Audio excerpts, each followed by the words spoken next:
Appreciate you coming over to the internet to learn a little bit more about your golf swing. Oh yeah, Golf Fix, Monday night, 7 o'clock. This is James in Washington, D.C. I have a question about shoulder turn. In addition to dropping my back foot back slightly during setup, I have found that by turning my forward foot in slightly helps prevent me from swaying during my backswing. Are there any issues or problems with doing this? Thanks.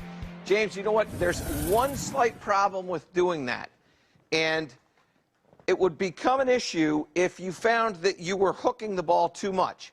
What happens is that what James was talking about is he's having a difficult time turning. So in previous shows, I've talked about taking the back foot and just dropping it back this way so that it creates a little bit more of a closed line with the hips and allows for a little bit more shoulder turn. Now what James is saying is that if he takes this toe and he turns it back like that, now what's going to happen is that it's going to allow him to even have more turn. And here's the situation. Here's the problem. When I start to take this and drop this back and turn this toe in effect what I've done is I've moved the ball position more forward. So what you'll see is if I stand here like this, the ball position looks relatively middle, right? It's right here off my spine. Now what I do is I take this foot and I drop it back like that. Now I'm inside. Now the ball's moved a little bit more forward. Now I take this foot and I go like that. Now my body, the ball position has gone from here to here. It's moved about 7 or 8 inches forward.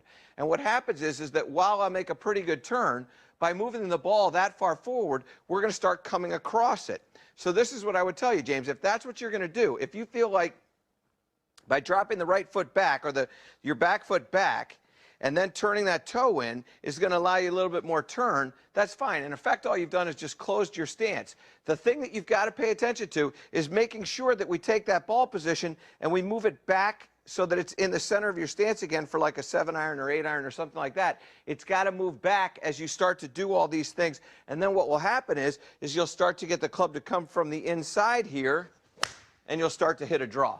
Okay, James? I hope that helps you out there, and I hope all of you that are struggling with that little, trying to get enough turn, listen to what James has got going on. Not a bad idea.